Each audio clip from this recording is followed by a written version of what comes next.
You're listening to the AFTERBUZZ TV network, now the largest new media platform on the web, and your number one source for after-show entertainment. Very good, Gene. Johnson.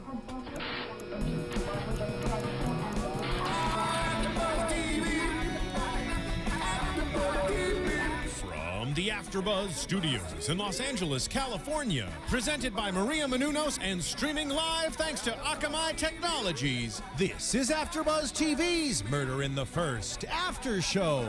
We'll break down tonight's episode and get you all the latest news and gossip. And now, another post-game wrap-up show for your favorite TV show. It's AFTERBUZZ TV's Murder in the First After Show. Hey everybody, welcome back into another Murder in the First After Show right here on AfterBuzzTV.com with the Family Matters theme song behind us. Because we were watching Season 1, Episode 9 of Murder in the First, of course, it's called Family Matters. I'm going to let you guys sing a little bit if you want to. I'm just going to shimmy along, so I do not remember. Maybe nobody's singing. Guys, I'm Bobby DeMuro, your host, of course, as always, joined by my lovely co-host, Marina Santos, JB Zimmerman, Monse Bolanos. Hello. Hey, guys. And we have a very special guest today who we need to get to right now because Lord knows she's put up with a lot of us. Oh my gosh. Exactly. Yes, she plays Ivana on Murder in the First, and she had a very sultry, we'll say that, scene with Eric today. We're going to talk about Bess Rous in the house. Hello. Hi. How nervous are you right now, scale of 1 to 10? 42. I'm glad you said that because you're new to AfterBuzz here, so we're just going to fire a ton of very difficult questions at you. So I hope you're ready. Fire away. One programming note that I should make, Bess will be doing a spotlight on with JB immediately after this, so we're going to talk a lot with you about the show and Murder in the First, and then your career and stuff, we're just going to not even mention it. But because you're going to get a full hour to talk about that with JB afterwards. So if you are a fan of Bess or you want to know more about her, that's coming up after this. Let's start with the show, and Bess, I want to start with you. Talk to us about Ivana. We've noticed her a lot in the past couple episodes, and obviously you have a kind of a pivotal scene today. First things first, what's it like being on set with everybody? We talked to Raphael about his set experience. What's been your set experience this season? It's extraordinary, truly. I mean, I'm sure that Raphael told you that, but I think that sometimes the stars align and a wonderful group of people get together, and I think that in the case of Murder in the First, everyone's just kind of operating from that same place internally. Like, everyone's operating from their heart. There's a ton of camaraderie, and I think, I mean, maybe I'm biased, but I think it shows, you know, like you see the kindness, which then I think just translates into great work because everyone's supporting each other, and you know, it's just I didn't want to go home. I've said this a million times. Like when I would wrap at night, I thought, all right, well, you know what I mean? Yeah. It's just like and every aspect of it. I mean, our crew, our camera guys are extraordinary. Our hair and makeup, our craft services, man. Everybody. Listen, no, craft services is the most important part. You True. should have mentioned it. True story. It really is. We have this man, Nigel, who is so lovely and wonderful. So that's what I mean. Like every aspect of this production is so just sort of luminous. You know what I mean? And it just feels like a big family, and it's very connected. Do you know? Absolutely. Yeah, that's great. Yeah. Talk to us about Ivana a little bit. How much direction did you get going in? How much of what we see on screen is something you created? What was the process in creating that character? Well, Ivana was actually originally written as a man. Oh, Interesting. Yeah. Kind of stuff you can only get on AfterBuzz. Exactly. She was written as a man, a 45-year-old man called Ivan Wexler. what? Who was described as an overweight man with a beard and a strange face. I can see it. Yeah, I know. When I read that, I was like, boom. That's my role. Call your agent back and say, Yeah. listen, we need to talk. I was like, how do you not? Yeah. But so the story goes that the wonderful Eric Lodal, who's our creator with Stephen Bochco, they decided that they wanted to see a female read for it. And the casting director had seen me in something else, and I went in, and the rest is history. And it's magic. That story, it's magic. I mean, really, I can't tell you how many times I've gone in the room, I've had 8, 9, 10 callbacks for things. and they go another way. And I walked in the room for a man's role. And I think it's a testament to Eric and Steven. They're so open and they're so creative. Do you know? And they weren't closed to just like a boxed in idea. And that's, again, you see that in their writing.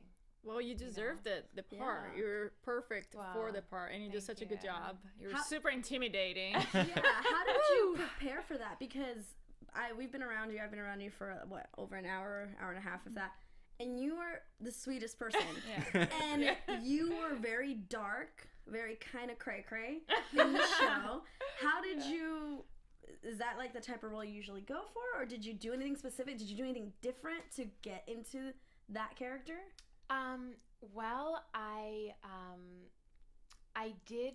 There's somebody that I used to know who is a man actually, but is a sociopath, and I based Ivana on this person because clearly her sociopathy is evident. Her complete lack of compassion and her capacity to do all the things that you've seen her do without any, you know. No reaction. No conscience, no nothing. She's just like completely unapologetic, and I do that with every character I play. I try and take it from someone I have known, I do know, you know what I mean, and just kind of You're the Taylor Swift of acting. Because Taylor always writes songs about people she knows, right? I mean, I'm teasing you a little bit, but does that help you? She's like, no. She's like, no, can't. Well, I don't know that much about Taylor Swift, but I mean, I'll take it. Does I find that interesting. Does that help? You say you do it with every character you play. Have you come across a character yet? Maybe a obviously Murder in the First character that you haven't known anybody like, or is there always kind of a universal truth in a character, even if somebody's circumstances are different? You still see a truth in somebody, personality-wise. Always, and it's my job as an actor to get in there. You know what I mean? Find the truth, make it a reality, because you know people can look at characters and say, "Oh, I'm not a sociopath," or "I'm not a cannibal," or whatever it is, but somewhere within you there is some primal level that can connect to that. And I think if you can compound that with someone you've met, you can meet somebody for 5 minutes and have their spirit kind of land on you, and maybe 20 years later you have a role and you're like, oh my god, remember that homeless man I saw on this? That's him. You know what I mean? So I feel like there's no special gender.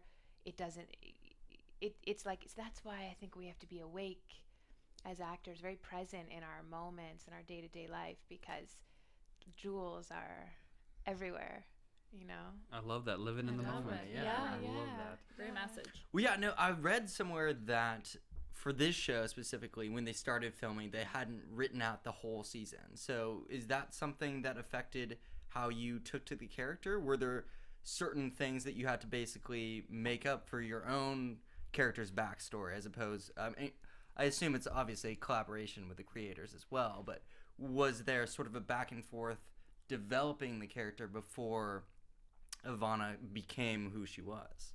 Well, I think it may have been written, but we just weren't privy to it. They were very secretive about the storyline. So anything we were doing, that was all that we had. We didn't find out the result until the last episode, till the day we shot it. So we were just, everybody, like, there was one day we were filming, I think we were doing Burning Man, and I sat down to Jesse Bochco, who's one of our producers, and I said, Jesse, I think I'm the killer. And he said, Bess, every cast member has come up to me and said, Jesse, I think I'm the killer. We've gassed every single person too. Like we all, and it made it this sort of like super exciting, and it connected us because there were so many theories, and we knew nothing. All we knew was what we had at hand, and it ended up being this, really phenomenal acting exercise, because often as an actor, your wheels can turn. You have so much information and you want to kind of like incorporate it all. But when you have limited information, all you can work with is what you have in front of you. and it ends up, I feel so much stronger as an actor, you know, because you can't, you know what I mean? You can't be all over the place, and I think we're lucky that Steven and Eric did it that way. Have you heard anything about season 2 where Ivana might go, where you might fit in? Have they even started to think about that, or is that just something you're hoping for? All I can say is you have to stay tuned. Oh man! All I can say is that means they're new. She's like, if I didn't know, you're not gonna know. you just have to keep watching, and That's exciting. Okay. Mhm. That's Now, fair. now you mentioned Burning Man. Where did you guys shoot that scene? we shot it on a landfill. Actually, I forget the town. It was somewhere here in LA, but our set designers are beyond gifted. I mean, we really felt like we were there. I remember when we all showed up and we were like, and our costumes, you know, and hair and makeup. I mean, we have a stunningly gifted team. Like, if you were there, really, and everyone kept saying, like, there were some people that have been to Burning Man, and they said, I really feel like I'm back there. So it was kind of a wild, like, I mean, we're doing this for a living. This is your job. This is our They job. pay you. It was just like, I felt just proud, very proud of the team, particularly on that episode. You know what I mean? It was also a great way for makeup and costumes to shine. They're a talented bunch, and that gave them a real spotlight that day. So We loved Bill's outfit. He Yes. randomly shows in his purple. Wilkie was working it, right? Oh, yeah. I know. Oh, yeah, he was. It was Wilkie's great. a good dancer. Something tells me that's not his first Burning Man experience. He knew what he was He doing. seemed a little too comfortable. In that environment. Do you have like a favorite scene or a favorite memory from filming the first season? Oh my gosh. I probably have a couple. I mean, this is going to sound weird because I was naked, but that scene that Tommy and I have, I love it because it's the first time the audience sees Ivana and Eric. No one has, prior to that, I'm just this girl that works with him. And the reason I love that scene is because it's so jarring and it's so eye-opening for the audience to see not only that they are having a sexual relationship, but the type of sexual relationship. There are drugs, there's violence, it's very specific. So I love that for the storyline. I loved Burning Man, and I love Suck My Alibi. That was good. I mean, Taye and Kathleen and I, like, we had some kind of fun that day. You know what I mean? Like, that was great fun. Yeah, So. I think that was your best performance of the season. Oh, thank you. When you were talking to Taye Diggs in that scene when he was interrogating you, Yeah. that whole thing, we were all like, what is she doing? She is crazy. She's crazy. And your whole performance all season, but that one I was just like, this Thank girl you. is psycho. Crazy. And then I saw you and I was like, you're so nice. And now we know how you base that character, so it makes sense. It makes sense. Yeah. Oh my god, totally makes sense. Yeah, and that, I remember when Eric sent us that script, and really, like, the writing, I mean, I feel like that was 99% Eric and Steven and 1% me, because when you get something, I mean, it was like so liquid and like, you know what I mean? I mean, it was the model, it was just so, just beautifully and written and so layered that I feel like the credit goes to them predominantly. How soon ahead did you get the script? We didn't get them very far in advance because they were really trying to keep it, you know, Close Under to the the vest. radar. keep it close to the vest. So we had, I don't know, maybe 2 weeks at the most. Sometimes it was less, depending. But when I got that script, I was happy. I was a happy actor, you know. It was just so wonderful. So. It has to be very exciting to not know exactly what you're doing next, right? And then you get that script and you read it, and then you get to incorporate your character in that specific direction. Exactly. And that, I think that is so strengthening for an actor, as I had said before. Do you know what I mean? Like, you just, where you have to step up to the plate, and there's just not all these bells and whistles. You have to just, deliver. So I love it. Well, listen, hey, we want to talk a little bit about the episode today with you. You're obviously doing the spotlight on to go more in depth, but stick with us for the episode. Talk to us as an actor on the show, but also talk as a fan with us a little bit. And maybe, I'm a huge fan of it. I'm like die hard. Yeah. First things first on the episode is Larry King makes an appearance, and I guess I have to ask you, Bess, how was Larry King? Did you ever deal with him, or were they filming separately from you? Well, I stayed that day to watch, so I actually sat on a set chair next to Mr. King. Oh. I know. Awesome. I was like, I have arrived. Do you know what I mean? I mean, he is like rather a legend. Yeah. Right? Oh yeah. Rate us on a scale of 1 to Larry King. Where do we fall? Oh, you're equal. Thank you. There we go. We paid her to say that. She knows the drill. There we go. No, like it was really neat. Do you know what I mean? Like he's an American icon in his own right, and so it was really neat. Did he ever say anything to you? Give you any advice about like show business or anything? No. No, he was just hanging out. Just there. All right. Just being Larry. Just being Larry King. He can do whatever he wants. Yeah. He can't. And Larry's the kind of guy who would get an Eric Blunt interview. Yeah, obviously, absolutely. in that situation. And so Eric kind of calling out the prosecutors, the DNA. This is what we kind of knew was going to happen. He gets very cocky because he's been found not guilty. He's been acquitted. Right. And so he gets cocky. We thought, I think his tongue was going to be a little looser than it has been so far, and it's not. He's been good on camera, good to the media. But it's driving everybody else up the wall. And you can see the tension build with these people. English and Mulligan and Cotto and everyone else involved just hate seeing this, and Jackie Perez. And I don't want to make a prediction yet, but the blood pressure is rising for every one of these people with Eric. I see you smiling. Yeah. She did the eyebrow thing. She was like... I'm telling you, the blood pressure is rising with every one of these people with Eric. And guys, I have to believe that there's going to come a breaking point next episode. There already kind of was this episode, but there's going to come a breaking point at some point where somebody has to confront Eric hard. Right?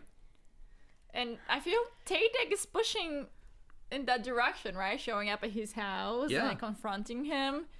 But I do have to say, I felt kind of emotional when Eric was talking. I was like, he's convincing me.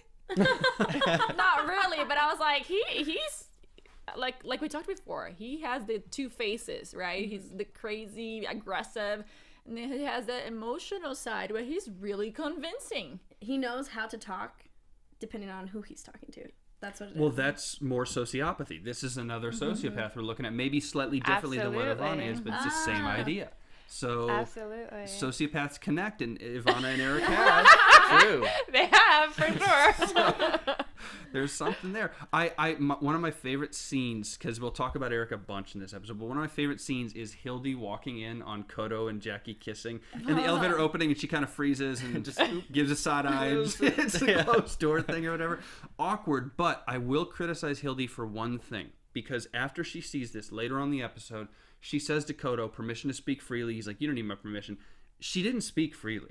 She said, are you a politician or are you a cop? Whatever it is. If you were speaking freely, you would say, dude, your tongue was down Perez's throat. I caught you. That's speaking freely. It didn't happen. So, Mulligan, I respect that you probably don't want to say this to your boss and cause more tension than there already is, but don't be passive-aggressive either. Let's talk about it what it is. This is the same Mulligan, you guys, who when she kissed English, wanted to talk about it, and English was the one who didn't want to talk about it. She wanted to confront it. But now she doesn't want to confront this. So what gives? Exactly. I thought that was pretty hypocritical of her, especially since she brought it up and it was sort of alluding to that, and he kind of called her on it, and then she seemed to back down. And he knew. That was the other thing. He knew what she was talking about. Right. Well, I imagine that that's on his mind pretty much exclusively. She mentioned that she's married too, although we didn't see a wedding ring. You know, it's definitely not a legitimate relationship, which makes sense why they're hiding it. I don't know. I mean, I agree. You know, she wasn't honest about what she truly wanted to say, but at the same time, put yourself in her position. If you're gonna be like, hey boss, I saw this, you know, like it's I feel like she got her message across and he understood that she knows about them, but she still was professional. Yeah, I'm with Marina. I agree. You know, I understand what you're saying though, because what she asked for permission to do was not what she did. So I get it. I was expecting something much more Mulligan. I feel like there are jobs and there are lifestyles where you say what you mean, and then there are jobs and lifestyles where you maybe beat around the bush. And when you're a homicide detective, you see so much. It's like being an emergency room doctor or something. You see so much, you don't care anymore. It just is what it is. And when you see murder after murder after murder, when you see your boss kissing someone, just say it. You know, just come clean. You're blunt anyways. She's also in a different situation. Like, she was kind of like, he told her you're on thin ice or whatever. So she's in a different situation than That's true. English. So maybe she didn't want to, you know, fall through the cracks that she's standing on. What would you do, Beth? Would you be As blunt? Ivana or as Bess? We know what Ivana would do. We know exactly what Ivana would do. How about you, person? I would probably keep my mouth shut. So See, maybe it's a lady. I was just gonna say the two guys want to talk about it, but the three girls want to keep your mouth shut. Okay, all right. I'm learning a lot about girls in here, that's for sure. I'm not saying I want to keep my mouth shut. No. But just You say find in a a tactful way way. to- Yeah. I just think that her character, she has to be careful. She knows people are keeping an eye on her. So I think in that situation, Mulligan knew she had to be careful with what she was going to say, but put her in a situation with somebody else, and she's not going to act like that. Right. I mean, I'm kind of surprised at how many office romances there are in this show. I'm not that that's a bad thing. It just kind of adds a new layer, but we sort of get a taste of everything. I mean, Right. Hildy and English, that one, they sort of stop before it starts, which seems to work. Ivana and Eric sort of have more of a casual thing, which also seems to work as well. There's pieces of jealousy and stuff. Full disclosure, I definitely thought you were a suspect. But Well, hey, You know- season's Hey, it's not not over. exactly Yeah. true, Yeah. very true. Stay tuned. I thought That you were prediction getting could be killed. true. You thought I was gonna get I killed? predicted you would get killed after that whole Suck My Alibi episode, because I was like, now that she said stuff she wasn't supposed to say, they're going to kill her. That was my prediction. Hey! Again, one more episode, anything can happen. Yeah, I don't think they're going to kill her. But yeah, I feel like the DA and Kodo are the only relationship that sort of continues, and it's the one that explodes the most. Yeah. And has the most influence and power to I it. was Exactly. gonna say, it has higher Yeah. stakes than I think the other ones. Yeah. Now, I want to talk about motives with Kevin Nyers, because that was a big kind of crux in this episode about whether or not Blunt had a motive to kill him. We'll talk about Harbach now in a second. But first, hey, D-Hop sighting. D-Hop and Franklin are back. D-Hop's back. There we go. Tell me, please, Bess, that D-Hop Yes. and Franklin were as cool as they seem. Can I tell you that I never met them? I know, I'm sorry. Ivana's a little too naughty to be around children. That is very true. I mean, Yeah, like, true story. I barely saw our little adorable Mimi. Oh, man. Mimi Kirkland, who plays Louise. I didn't see her very much because Ivana is just She Yeah, wouldn't just be with her. there's kids on set. We gotta keep this separate. too naughty for like people under 21, I think. I'm kind of disappointed. I guess we should probably get D-Hop in here next week then. I mean, if you guys aren't excited about it, we have to do that. Let's do it. Okay, so let's talk motives now with Blunt, because we see D-Hop. It turns out they were lying. I know that D-Hop and Franklin are kids, obviously, and when you're talking about kids and a murder, you can't expect them to... This is something very tough for them. But my question with Blunt and this issue, and whatever happens with Harbach and Blunt, D-Hop and Franklin have lied so many times now. How does a judge trust them? How does a jury trust them? How does the detectives even have any confidence to put them on the stand? First off, they're kids, and that's very difficult anyways. But they've changed their story 25 times. So they're going to have to find something else to go on other than D-Hop, right? Yes, but I also think they're children. So it's like they were scared. Just hearing 100%. that, I think just saying I was scared, I had a gun held to my head, hearing that, it's like, okay, we understand why you lied. I feel like they don't need to now, though, because we needed their opinion because of the grandfather, I forget his name. Jane Right. Harbach. Right? But And then, now he's dead, and he left a note, and it was proven that he killed it. So why would they need them Well, to testify if something for it to happen. Here's the thing. They need them because even though the gun was linked to his .357 Magnum or whatever, if they still can't get a thing that he was actually at the scene of the crime and they can't use D-Hop because they're not legitimate witnesses or whatever, you can still say circumstantially, well, that gun could have been stolen. Maybe Blunt himself took the gun. Maybe somebody else took the gun because Harbach knew he had it. And if you're Warren Daniels, you can create enough doubt to poke enough holes in that story, just like he did in the first story with our man Eric Blunt. So I just got to believe that D-Hop and Franklin are not... I'm not saying they're irresponsible witnesses or unreliable because I know they're doing their best, but they've lied so many times. I got to feel like, dude... You got to go with something else. They have to find something next week. Yeah, I don't think they're going to use them.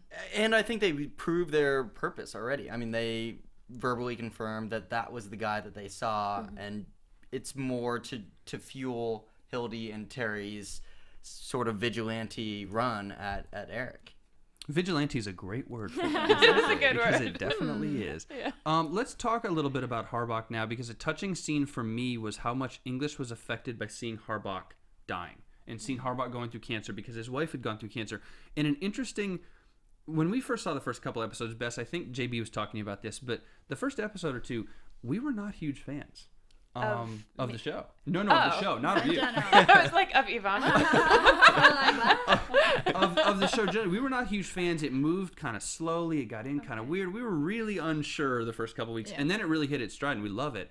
But the reason I mentioned the first couple episodes is... English in those episodes is dealing with the death of his wife, with that whole situation, and I expected that to be a larger part of the next 6 or 7 episodes, and it hasn't been. And we just kind of got a tease today that English seeing Harbach really affected him dying, or seeing Harbach dying really affected him with his wife. I don't know about all of you guys, but I'm kind of surprised that we haven't heard from English about his wife more than we have. I would have expected something else. Well, I was very surprised at the beginning, like we talked about in the past, and how fast they moved from that situation. But at this point, I really wasn't expecting, I have to be honest. I was past and focusing on other things. But I do like that they brought it back. You know, it's like, okay, he still hasn't forgotten. And it still, you know, hurts him or upsets him. And it reminds him of his wife. So I like that they touched on the subject just to bring it back, you know, to be more like on the emotional side. It's like, yes, they do have a personal life, even though they act strong and, you know, hard all the time. Yeah. So I'm glad they didn't focus on it. The show's not about that. I am too. I just thought they would more. I thought that was going to be something that was going to kind of tie the show up a little bit. They'd focus just more on in his character, Exactly. constantly referring to it. Yeah, I could see why, especially since that was the first thing we knew about him. But I'm glad that they didn't. I feel bad your wife died, Terry English. I feel bad. Other than that, I don't. Go prove Eric Blunt's innocence. I'm on Eric Blunt's side. This whole time I've been on his side. I said he's innocent. I said he has not pulled the trigger. I think you're also on single Taye Diggs' side. But you're not the only one, so. I don't think he did it. I'm glad you brought up single Taye Diggs because we have some good news for news and gossip that Monse's gonna like. But we got a little ways to go before we get there. Let's talk Alita. Was that her name? Alita Ingalls? Alita Ingalls? The woman, the drug addict? The one who's dead? This second murder or this second death or whatever it is. The rich lady. The heir to a Ingalls. cookie fortune I have written down. That sounds pretty good to me. But drug addict, disappeared for months on benders. Do you think Kodo gave this crime to English and Mulligan because they need something to, quote, get their mind off of Blunt or whatever? Or is Kodo trying to fill their schedules up so they don't have time to go be vigilante detectives? I think it's the second. Because he made a comment when he was with Hildy in the room, right? About like, well, where is Williams? And well, is he going after the other case, or is he actually investigating this case? You kind of made it seem that he was just trying to keep him busy, so they wouldn't do anything that would get him in trouble. Well, I think it's a little bit of both. I think that they are wasting so much time, and I expect the trial lasted forever. I mean, anything that big, O.J. Simpson trial took like years, literally. Yeah. So if they're still hung up on this, it is time to move on. They need closure, and to reference what you were saying earlier with Terry's wife, it's interesting that he was able to get through something that traumatic pretty quickly, but this he's still holding on to. So I think it's just trying to get their minds off of it, fill their time up. Plus, I mean, they're getting paid. This is their job. Like, their job is to not revive cold cases, especially one that's like a double jeopardy. Yeah.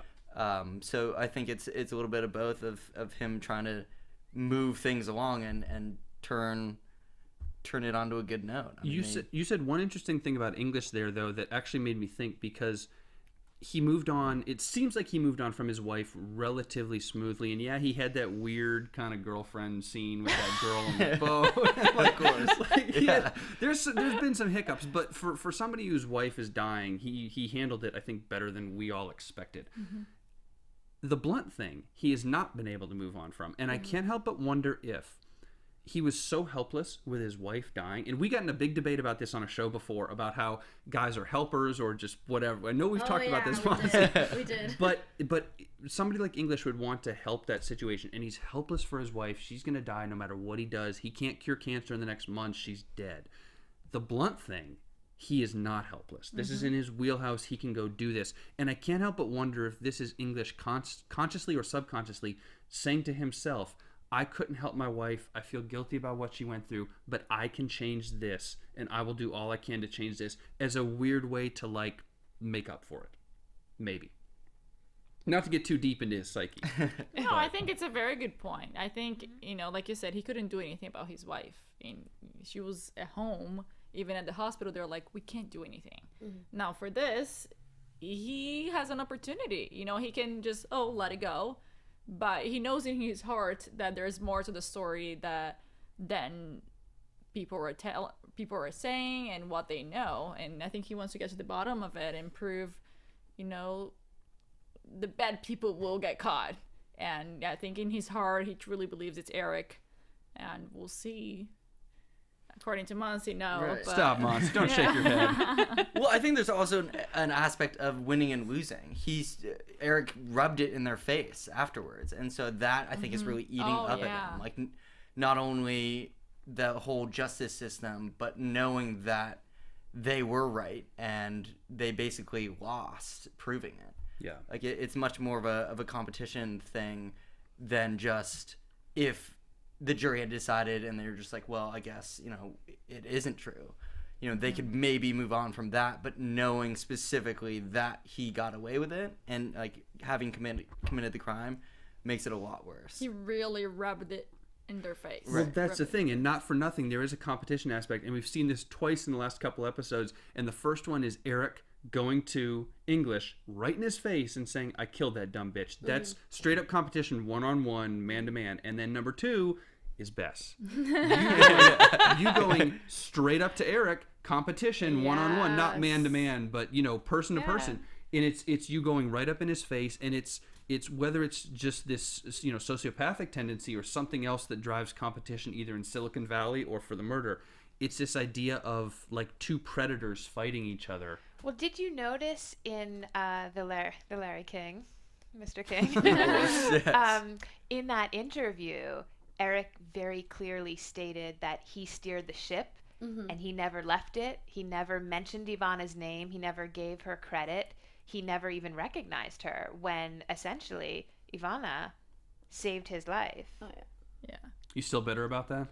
Oh, no. Smithers. No. But you know what I mean? Like, he was in this just, the darkest moment of his life, and never for a moment did he say, well, I had a temporary CTO and she took hold of everything and kept it running smoothly. So what does that perpetuate, Yeah. Now, you did say she saved his life.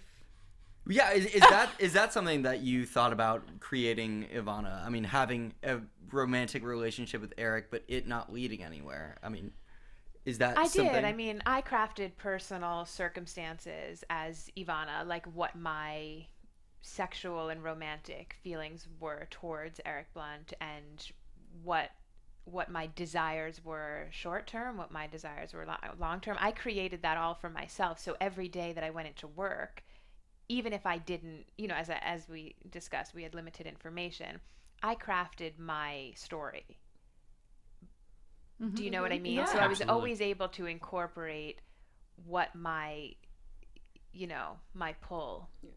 Is this something you Towards do him. for every character that you play?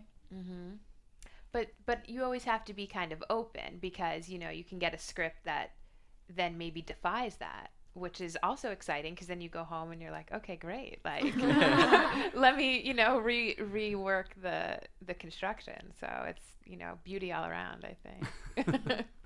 Let's talk about your scene specifically, because it kind of comes up next on this, and I know we've mentioned it a little bit in terms of your character backstory, which I'm a little interested in, but I'm a little scared about asking about that. But Don't be scared. you know what I'm gonna do? I'm gonna let JB do that in the spotlight on. I'm gonna just pass that on to him next hour. Talk about that scene though. What was it like preparing for it? What was it like filming it? How much fun was it to kind of do almost whatever you wanted to him, and he just had to stand there and kind of take it? Well, Tommy's just about the nicest man on the planet. He's such a great guy and a wonderful actor. So, it's always, it's such a nice person you're dealing with, and then you have to, be mean-spirited towards each other. But I think it was a great little juxtaposition, because prior to that, you've seen us just being very sexual and being everything but competitive. We're we joked throughout the season that our anthem was that Lord song Team. So that was like starting to get really popular when we were filming, and we were saying, yeah, that's our anthem. And then we're not a team anymore, and it's every man for himself. And I don't know, what was the question? Like, what was that? I was like rambling, and like, what was I? No, real quick, like, what was the scene like filming it? What was the process of the day? I mean, how much fun was it to film that specific scene with him? Truly, from my heart, every single moment. I must sound so corny, but I really sincerely mean that every moment was so wonderful. And any actor who's pounded the pavement for 100 years and then gets a series will tell you that every moment is extraordinary. But as far as like the artistic perspective, it was great. And we we had Richard Schiff in the scene too, so there were his character Hertzberg, so we had various energies. Jeremy Leonard, who's been gone for several episodes, and it was great. It was it was just hot, like Yeah. do you know what I mean? No, like, hot it was. Yeah. You were so calm and composed in that scene, thank right? you. He was calling you names and kicking the bucket, and you were just know. like, But see, that's the difference between Eric and Ivana. Eric can't control himself in the appropriate moments, and Ivana can. Do you know? And there are people like that. There are people who just will break down and they can't take it, and then there are other people who are like, I don't know what you're talking about. Like those crazy people who can keep composure in the most heightened of moments. and I think that hurts the most, right? When you're mad at someone, you expect a reaction. If they just ignore you, it kind of seems like they don't care. Well, that's what I was going to wonder. Yeah. In a weird way, who's more evil or maybe more cold, Ivana or Eric? Eric is a bad dude, but his emotion comes through and he's hurting and he feels pain and he shows pain. Ivana's so cold, she shows nothing. I mean, seriously. No, I know. But even like, he punched the thing and he was, they actually cut this part, but there's, when he and Jeremy Leonard get into that physical altercation, I'm just like eating it up. And I get, there's only so much you can keep in the 40 minutes or whatever, but that's who Ivana is. Yeah. She'll watch a physical altercation between, and even in this moment, Jeremy Leonard is her new partner. her comrade, and Yeah. she's like, Not my problem. yeah. And that's, I don't know, in and of itself is a fascinating, existence. Yeah. Do you know? Like someone who can just float without any attachment or emotion. It's like, In some ways it must be nice. In some ways it must be awful. But in a cool way, that's kind of what you get to do as an actor, is you get to experience that for a little bit. And hopefully it doesn't rub too much off. I hope not. No, I mean, I think it feels decadent to be Ivana. It's decadent. Like, do you know? Because as humans, we're so, sensitive. Even people who aren't considered sensitive, you see a person in distress and it affects you and things like that. So to remove yourself temporarily is, refreshing in a way, probably. Wild. Not like you're taking enjoyment in being this evil person. It's just, a different experience. Yeah, just like it's just been extraordinary, really. I love it. Let's do real quick. We want to get to predictions. I know you're gonna have a lot to say with JB on the spotlight on, but let's do some predictions right now with us. We got fun news, but we're gonna keep it till next week. I was about to say there's something wrong with my headphones. We do it big here at AFTERBUZZ. Lights and all. This is intense. Okay. All right. Now, unfortunately, Bess, we're not going to let you out of the studio until you give us all the dirt on episode 10. Non-disclosure agreement be damned. So, if you hoped you were coming back for season 2 after you tell us everything, you're not. You're not. But it's totally worth it. It is totally worth it. Okay. I'm kidding. No predictions from you. We'll let you slide this time. Next time you won't be so lucky. Monse, predict away. I predict that Ivana's cold ass heart is going to kill Eric. I think she might kill Eric. I don't think Eric is not going to go to jail in one episode. He can't. It's just the process is it's not going to happen. We're not going to see that. So he can't just walk away from season 1. We can't just, something has to happen to him. If he's guilty, she's going to shoot him. That's what I think. Okay.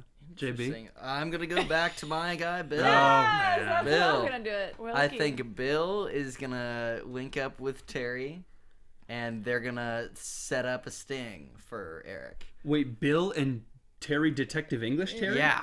Wow. Oh, yeah. Boom. Happening. Wow. All right. Okay. All right, Marina, what you got? Oh, well, he kind of stole mine. Good job. Yeah, it was just more on the Bill. I think I'll go different and say Bill is going to kill Eric. And I will say that Eric did kill Cindy. Like, they're going to find a way to prove it, or somebody's going to say something. And I think that's it. I don't know what to expect. Interesting. Okay. Assuming something happens to Bill, something happens to Eric, Ivana's gone. I think my man Hertzberg, who I've been saying is a murderer all along. Hang on now. Again. He's not going to be the murderer. He's taking over Applesong. And he's going to ride off into the sunset. He's going to create a better culture at that place. It's not going to be sociopathic like what we've had before. You don't like sociopathy? I don't know about those fingers. That scares me. I know. Why do I keep doing that? It's so weird. It's gonna be a little Mr. Burns action. I know. It's gonna be Hertzberg. He's gonna create a new culture at Applesong. It's gonna be the most successful company in the world because I've been saying he's a murderer the whole time, and I feel guilty. He's obviously not. Let's just be honest. He's not gonna be the murderer. So he's gonna be successful at the company. That's what I'm saying.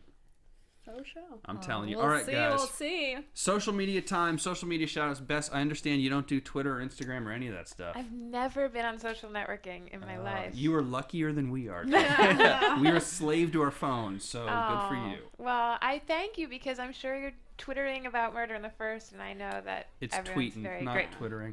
Oh, sorry. That shows you how archaic I am. Plug whatever these things are doing. Thank you. Do whatever you do. All right, Monse, where can they find you? You guys can find me on Twitter and Instagram at Monse Bolanos. You guys can find me at JB_Zimmerman and on the Spotlight On with Bess. True story. And you can find me on Twitter and Instagram as Rina Brazil, and I will be joining JB for the Spotlight On. Ooh, I didn't know. A little 2-on-1. Okay. When you're dealing with when you're dealing with a sociopath, you might need to. Exactly. Smart move. Just in case. Just in case. You can find me on Twitter at Bobby DeMuro. Guys, I just released a documentary. I went down to Skid Row, did an interesting documentary on the homeless down there, released it for free on YouTube to the public. Skid Row Tuesdays, hashtag on Twitter, or you can go on YouTube and just type in Skid Row Tuesdays. That's it for us this week. Bess, thank you very much for joining us. Great having Thank you so much. She will be back on Spotlight On right after this with JB and Marina. So if you guys are sticking around and want to see more about what Bess is doing outside of Murder in the First, that'd be something to watch. That's it on the Murder in the First after show right here on AfterBuzz. We'll see you guys next week. From executive producers Maria Menounos, Kevin Undergaro, Phil Svitek, and the entire AfterBuzz TV staff, we would like to thank you for listening to the AfterBuzz TV network. To watch or listen to other after shows and post comments or questions, be sure to visit AfterBuzzTV.com. I'm Sir Richard Wentworth, and this has been a presentation of AfterBuzz TV. Buzz you later. The views expressed herein are those of the hosts only and do not necessarily reflect the views of AfterBuzz TV or its owners or principals.